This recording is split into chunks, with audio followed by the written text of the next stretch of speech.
तो इसलिए आज प्रेस कॉन्फ्रेंस के माध्यम से लोकतंत्र के चौथे स्तंभ के माध्यम से 3.25 करोड़ झारखंड की जनता और झारखंड सरकार को संदेश होगा कि अभी जो विधानसभा का सत्र होली के बाद फिर से प्रारंभ होगा, उसमें आप कोई ऐसा विधेयक लेकर आए नियोजन नीति को लेकर, और भाषा के बैरियर को आप समाप्त नहीं कर सकते हैं। आप किसी भी राज्य में चले जाएं, जिन राज्यों में भाषा एक आइडेंटिटी के तौर पर है, और उन राज्यों को संरक्षण के लिए कहीं ना कहीं भाषा को बैरियर के तौर पर इस्तेमाल किया जाता है। लेकिन आप अगर भाषा के बैरियर को समाप्त करते हैं, और कितना दुर्भाग्य का विषय, एक मुझे लगता है एक बहुत कम पढ़ा लिखा छात्र इस बात को समझ सकता है। मुझे लगता है जो पढ़े लिखे नहीं भी वे लोग जान सकते हैं कि आज कितने दुर्गति इस राज्य की है।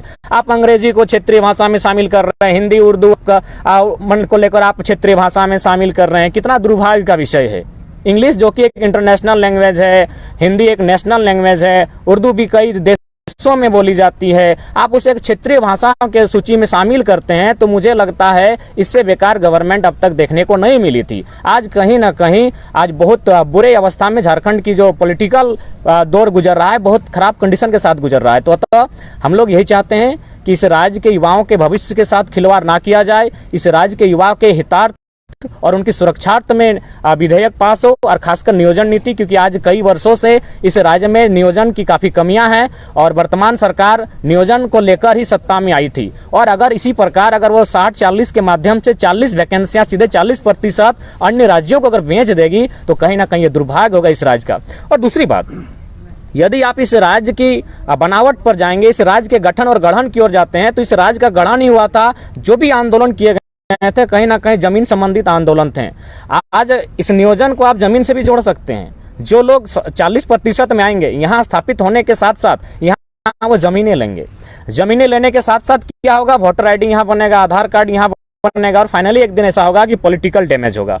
उसका जो मैंने ताज़ा उदाहरण है कोयलांचल का क्षेत्र, धनबाद, झरिया, बेरमो, बोकारो। आज अन्य राज्यों के लोग जो रहने बसने आए, यहाँ उनकी तादाद इतनी बढ़ गई है कि आज कह सकते हैं वो 2 राज्यों में वोटर आईडी कार्ड के माध्यम से सरकार भी बना रहे हैं, अपने विधायक भी चुन रहे हैं, और फाइनली झारखंड के लोगों के जो अधिकार हैं, राइट्स हैं, उनको कहीं ना कहीं पूरी तरह से नेस्ता नाबूद कर रहे हैं। तो अतः आज झारखंड के युवाओं को विशेषकर इस 60-40 की नीति के विरोध में अपने स्वर को बुलंद करना होगा, और इतना जोरदार बुलंद करना होगा कि इसी सत्र में, ये जो सत्र आपका 12 तारीख के बाद शायद संभावना है फिर से प्रारंभ होगा, उसी सत्र में नियोजन नीति झारखंड के हित में जिस प्रकार से हो, भाषा को बैरियर बनाकर, खतियान को बैरियर बनाकर झारखंड के युवाओं के हितमर बने, इसके लिए आज युवाओं को एक स्वर में आवाज को बुलंद करना होगा। जयराम जी, आप बोल रहे हैं सरकार ने तो कैबिनेट से पास कर चुका है, उसी सरकार के एक मंत्री हैं बन्ना गुप्ता, बोल रहे हैं कि 32 से लेकर 23 वालों तक का ख्याल रखा जाएगा, तो सरकार उसी को ध्यान में रख के नीतियां बना रही है।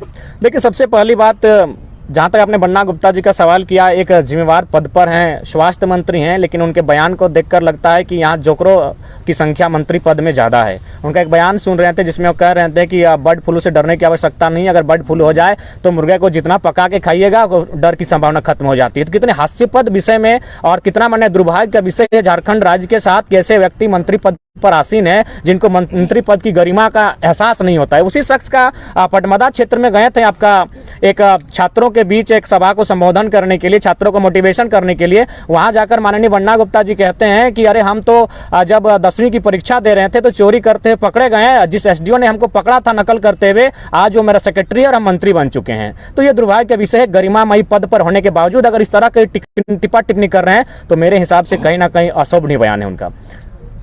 जयराम जी, एक खतियान को लेकर के आप बयान दे रहे हैं या फिर भाषा के आधार पे, लेकिन कल ही रांची में बहुत बड़ी रैली हुई, महारैली आदिवासियों की, वो कुर्मी और कुर्मियों के खिलाफ हुई। देखिए, सबसे पहली बात, ठीक है, देखिए सबसे पहली बात, जब कुर्मी का विषय आता है तो मैंने स्पष्ट कहा कि जब जब मैं अध्ययन करता जाऊंगा मैं अपने तर्क देना प्रारंभ करूंगा। सबसे पहली बात है, आज जो जिस प्रकार का माहौल मैंने आदिवासी और कुर्मी के बीच मैंने पैदा किया जा रहा है, उत्पन्न किया जा रहा है, कहीं ना कहीं दुर्भाग्य के विषय। अगर झारखंड राज्य की अस्मिता पर आप जाएं, झारखंड राज्य के अगर अलग आंदोलन पर जाएं कि झारखंड राज्य अलग क्यों हुआ, तो कहीं ना कहीं कुर्मी और आदिवासियों का बहुत बड़ा योगदान है। बहुत बड़ा नहीं, मेरा मानना है 80% सिर्फ 2 कम्युनिटी का योगदान है, बाकी लोग 20 में होंगे, 10 में होंगे, तो इनका बहुत बड़ा रोल रहा है। लेकिन जो लोग बाहरी शक्तियां इस राज्य में काम कर रही है वो जानती है, अगर इन्हें तोड़ दिया जाए तो इस राज्य में शासन आसानी से किया जा सकता है। जहां तक कुर्मी का प्रश्न है, सबसे पहला बात, झारखंड एक आदिवासी राज्य है। आज आप मीडिया के लोकतंत्र के माध्यम से मैं ये जानना चाहता हूं कि अगर किसी राज्य का एक आदिवासी राज्य के रूप में गठन किया जाता है तो आधार क्या होना चाहिए? आदिवासी की जनसंख्या होनी चाहिए। यदि किसी राज्य में आदिवासी की जनसंख्या 10% है, 15% है, 20% है, तो क्या उस राज्य को एक आदिवासी राज्य के रूप में गठन किया जा सकता है? शायद संभावना है नहीं। जब इस राज्य का गठन 1912 में किया जा रहा था तो 1913 का आप गैजेट पढ़ लीजिएगा, जिसमें कुर्मी कम्युनिटी को एसटी की सूची में था। यानी उनको आधार मानते, उनका पॉपुलेशन लगभग 20 से 25 के आसपास है। उसके बाद कुछ और कम्युनिटी है जिसे घटवा रहे हैं। तो इन पॉपुलेशन को अगर जोड़ दिया जाए तो ये उस समय 50% से प्लस था। तो यानी कोई भी राज्य अगर गठन होता है तो कम से कम उसका पॉपुलेशन 50 to 60 होना चाहिए। तो उस समय जब इस राज्य का गठन हो रहा था, उस समय ये जो कुर्मी कम्युनिटी है वो कहीं ना कहीं एसटी की सूची में शामिल थी और उसी को आधार मानकर एक आदिवासी राज्य के रूप में इसका गठन किया जा रहा था। यही नहीं, ये राज्य आज भी अधूरा है क्योंकि हमारे पास 9-10 जिले नहीं है। बंगाल का पुरुलिया, झारग्राम, आपका मयूरभंज, क्योंझर इत्यादि नहीं है। उन राज्यों में आप चले जाएं, वहां भी सर्वे करें तो झारखंड राज्य जो बना, बृहद झारखंड बन रहा था, उसका उद्देश्य यही था आदिवासी राज्य के रूप में। तो आदिवासी राज्य का मतलब कम से कम 50% जनसंख्या। तो आदिवासियों का तो साफ तौर पर कहना है, आप लोग उनका भूमि हरण करने के लिए, उसका अधिग्रहण करने के लिए, हक मारने के लिए, आपको नहीं लगता कि लेट कर दिया आप लोगों ने आंदोलन? देखिए, मेरा मानना है आज जब मेरा जन्म नहीं हुआ तो उससे पहले से कुर्मी आंदोलन चल रहा है। दूसरा बात, सबसे पहली बात, ठीक है, लोगों को समझना होगा कि आखिर इस कम्युनिटी को सूची से हटाया क्यों गया। और मेरा मानना है कि कुर्मी का बेटा के साथ साथ पूरे झारखंड स्टेट को, ठीक है, आपके बीच विवाद होना, तर्क वितर्क होना, पक्ष विपक्ष होना, असहमति होना, ये सब चलता रहेगा, लेकिन सच्चाई को जानना होगा। जब 1908 के आसपास, 1907 के आसपास टाटा ने बहुत ज़्यादा संख्या में ज़मीन का अधिग्रहण किया गया तो उस समय मेरा हिसाब से मानना था अंग्रेज़ों का कि अगर इसी तरह चलता रहे कंपनियों का दौर तो कहीं ना कहीं झारखंड के लोग भोले भाले हैं और इनकी ज़मीनों को सब अधिग्रहण कर लेंगे। तो उस समय चूँकि जो लोग एसटी की सूची में शामिल हैं उनकी ज़मीनों का अधिग्रहण आसानी से नहीं हो सकता है। लेकिन जो कोलियरी क्षेत्र है, आप देख सकते हैं धनबाद और बोकारो जिला, उसमें जो भी कोलियरी क्षेत्र हैं उनमें मैक्सिमम जो ज़मीनें गई हैं उसमें कुर्मी समुदाय की गई हैं। तो एक चालाकी के साथ, एक साजिश के साथ इनको सूची से इसलिए बाहर किया गया था ताकि जमीनों को अधिग्रहण करने में आसानी होगी। उसके बाद अगर टाटा की बात करें तो मैं धनबाद से संबंध रखता हूं। टाटा का धनबाद में 2 ही यूनिट है, टाटा जामाडोवा, टाटा सिजवा, और दोनों यूनिट कुर्मियों की जमीन पर स्थापित है। तो एक बहुत गहरी साजिश के साथ 1950 में जैसे कुर्मी कम्युनिटी को आदिवासी की सूची से बाहर किया गया, 1951 में सिंदरी का प्लांट खड़ा होता है। आप सिंदरी प्लांट को सर्च कर लीजिए, वहां हर लाया है 85 से करोड़ के लागत के साथ। वहां कितने लोगों को लाभ मिला है? उनका तो कहना 1931 में भी आप नहीं थे। नहीं, 1913 का गैजेट, आप ही के नेता जो हैं, कोई नेता थे महतो, वो बंगाल प्रेसिडेंसी में वहाँ पे कोर्ट में, बंगाल कोर्ट में एक हलफनामा देते हैं कि हम एसटी में शामिल नहीं होंगे, हमको एसटी से हटा दिया। अच्छा, एक बात कहिए, आज कहना, मेरा नहीं कहना, ठीक है, उनका देखिए, सबसे पहला हम तर्क जब बात की है तो मैं एक ऐसा तर्क प्रस्तुत करके जाऊंगा जिससे कि शायद किसी को आपस में रंजिश का संबंध नहीं होगा। सबसे पहला बात, 2-4 व्यक्तियों के माध्यम से आप पूरे समाज को जस्टिफाई नहीं कर सकते हैं। ठीक है, कुछ लोगों ने किसी कारणवश लोभ में अगर इस तरह किया होगा, लेकिन आपको जो वास्तविकता है उसे जानना होगा।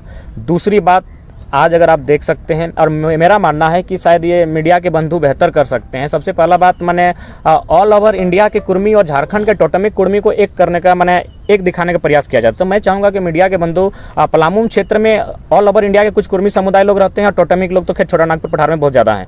तो आप लोग उनका जो जीवन दर्शन है उस पर एक अध्ययन किया जाए और उनके जीवन दर्शन को पब्लिकली सबके सामने रखा जाए कि उनमें कितनी भिन्नता है। बहुत सारी भिन्नताएं हैं, इसलिए टोटमिक कुर्मी और ऑल ओवर इंडिया कुर्मी में बहुत सारा अंतर है। दूसरी बात, आप देखिए, जब आज ये मांग जो चल रही है, मेरे हिसाब से सेंट्रल की बात है और सेंट्रल में झारखंड के अलावा बहुत समुदाय हैं, भील हैं, गोंड है, मीना है और भी बहुत सारे आदिवासी समुदाय हैं। क्या उन्होंने विरोध किया? नहीं किया। अब अगर झारखंड में विरोध किया जा रहा है तो मेरा मानना है कि संविधान आखिर क्यों है? संविधान प्रत्येक व्यक्ति को ध्यान में रखकर बनाया गया है और मैं अभी 32 आदिवासी की, मैंने एसटी के सूची में 32 समुदाय शामिल है और कुछ नए जुड़े हैं, शायद 3 या 4, ऑल ओवर 10 जुड़े हैं, लेकिन झारखंड में 3 या 4, लोहरा, भोक्ता, तमड़िया इत्यादि। तो अगर आप, चलिए अब कुर्मी की बात थोड़ा सा बगल में रखते हैं और हम थोड़ा सा एसटी में जो 32 उन्हीं पर चर्चा करते हैं। पहाड़िया की क्या स्थिति है, बिरजिया की क्या स्थिति है, बिरहरिया की क्या स्थिति है। तो मेरा अगर मानना है, जिस प्रकार सेंट्रल की लिस्ट में ओबीसी है, लेकिन जब वो लिस्ट राज्य के पास आता है तो कहीं BC1, BC2, BC3 हो जाता है, MBC हो जाता है कहीं आपका। तो ठीक उसी प्रकार अगर आप व्यक्ति को जिंदा रखना चाहते हैं तो सबसे पहले जो 32 आदिवासियों की सूची है उसमें आप जो अति पिछड़े लोग हैं, जो हमको लगता है वायलेंट माने जो लोग कुछ सालों में खत्म हो जाएंगे एक प्राइमेटिव ट्राइब्स के तहत, उनको भी देखने का काम कीजिए। तो ठीक उसी प्रकार अगर इनको ऐसा लग रहा है कि कुर्मियों के शामिल होने से, तो उस पर राज्य सरकार को राज्य सूची के लिए समीक्षा करनी चाहिए कि जब सेंट्रल के बाद उसी कुर्मी कम्युनिटी को आदिवासी में शामिल करने के बाद जब राज्य सूची में आएगा तो राज्य में जो मतभेद हो रहा है तो उस राज्य सरकार पर छोड़िए। बाकी सेंट्रल की अगर बात करें तो ऑल ओवर इंडिया में एसटी लोग हैं, कहीं से विरोध नहीं हो रहा है, ये सिर्फ राज्य में हो रहा है। अतः राज्य सरकार को चाहिए कि राज्य में समीक्षा हो कि कुर्मी के लिए क्या ऑप्शन हो सकता है।